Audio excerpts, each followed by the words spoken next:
తెలుగుదేశం అభ్యర్థిగా గద్దె రామ్మోహన్ గారు, అదేవిధంగా పార్లమెంట్ అభ్యర్థిగా కేసినేని శివనాథ్ గారు మరి బలపరుస్తూ ఈ రోజున జనసేన బీజేపీ బలపరిచిన తెలుగుదేశం అభ్యర్థులుగా మేము ప్రతి ఒక్కరిని సైకిల్ గుర్తుకు ఓట్లు వేయమని అడుగుతా ఉన్నాం. మరి ఈ 5 సంవత్సరాల పాలన ఏదైతే ఉందో జగన్మోహన్ రెడ్డి గారి పాలన పూర్తిగా వైఫల్యం చెందింది అనటానికి మరి ఎన్నో ఉదాహరణలు ఉన్నాయి. ఇవన్నీ చెప్తూ మేము మరి తెలుగుదేశం పార్టీకి ఎందుకు ఓటేయాలి అని చెప్పి ప్రతి ఒక్కరికి కూడా చెప్పడం జరుగుతూ ఉంది.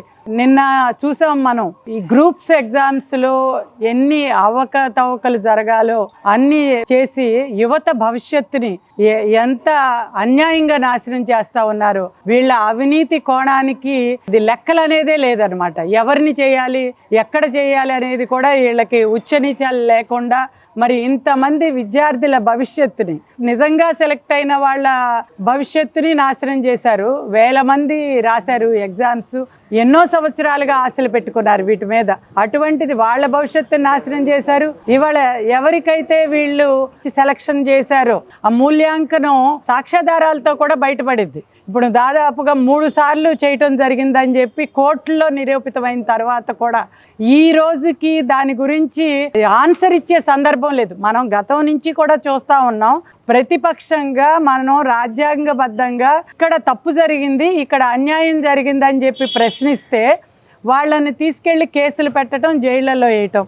నిన్న కూడా మన విద్యార్థులందరూ కూడా నష్టం వాటిల్లింది. ఇంతమందికి ఎన్నో సంవత్సరాలుగా ఎదురు చూస్తూ ఉన్నారు వీళ్ళంతా అని చెప్పి వీళ్ళందరూ ఇవాళ నిన్న ఏపీఎస్సీసీని ముట్టడించడానికి, సీఎంని అడగటానికి వెళ్తే వీళ్ళందరినీ తీసుకెళ్ళి వందల మందిని మరి పోలీసులు అరెస్ట్ చేయటం, మేము కూడా నిన్న వెళ్ళి వాళ్ళ దగ్గరికి వెళ్ళి సంఘీభావం కూడా తెలపటం జరిగింది. ఇన్ని రకాలుగా ఈ ప్రభుత్వం మోసాలు, నేరాలు, ఘోరాలు చేస్తూ ముందుకు వెళుతూ ఉందనేది ప్రజలందరూ కూడా గమనించారు.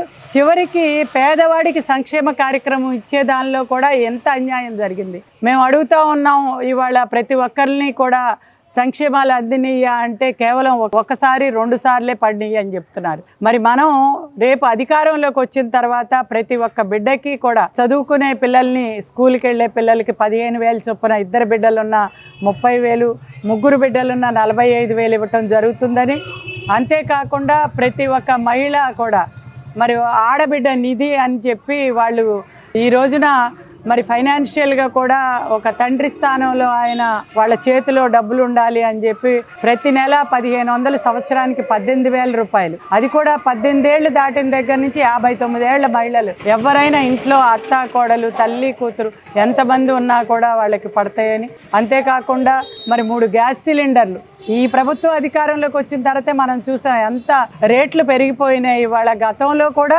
చంద్రబాబు గారు ఏ తల్లి కంట కన్నీరు రాకూడదని చెప్పి గ్యాస్ కనెక్షన్లు ఇస్తే ఇతను కొనుక్కోలేని పరిస్థితి వచ్చేసింది ఈ ప్రభుత్వం వచ్చిన తర్వాత. అందుకని 3 గ్యాస్ సిలిండర్లని ఉచితంగా ఇవ్వటం ద్వారా వాళ్ళ కుటుంబానికి తెలుగుదేశం పార్టీ ఆసరాగా ఉంటుందని, మరి ఉచిత బస్సు ప్రయాణం ప్రతి ఒక్క ఆడబిడ్డకి కూడా ఇవాళ బస్సు ఎక్కితే టికెట్ కొనాల్సిన అవసరం లేదని చెప్తూ, మరి చదువుకున్న ప్రతి బిడ్డ కూడా ఉద్యోగం చేయాలి, అందుకు తగిన పరిశ్రమల్ని నెలకొల్పటంతో పాటు వాళ్ళకి ఆ ఉద్యోగం వచ్చే వరకు ప్రతి నెల 3,000 రూపాయలు నిరుద్యోగ భృతి కింద, మరి సంవత్సరానికి 36,000 రూపాయలు వాళ్ళకి ఉపాధికి, వాళ్ళు ఏదైనా స్కిల్స్ డెవలప్ చేసుకోవటానికి, ఉపయోగించుకోవటానికి, మరి ఆ రకంగా రైతాంగానికి ఇవాళ ప్రతి ఒక్కరికి 20,000 రూపాయలు వాళ్ళకి ఆసరాగా. గతంలో చూస్తే మనం ఎరువులన్నీ సబ్సిడీలుగా అందించేవాళ్ళం, స్థిరీకరణ నిధి అని చెప్పి పెట్టి వాళ్ళకి ధాన్యానికి గిట్టుబాటు ధర ఇచ్చేవాళ్ళం, వాళ్ళ ధాన్యానికి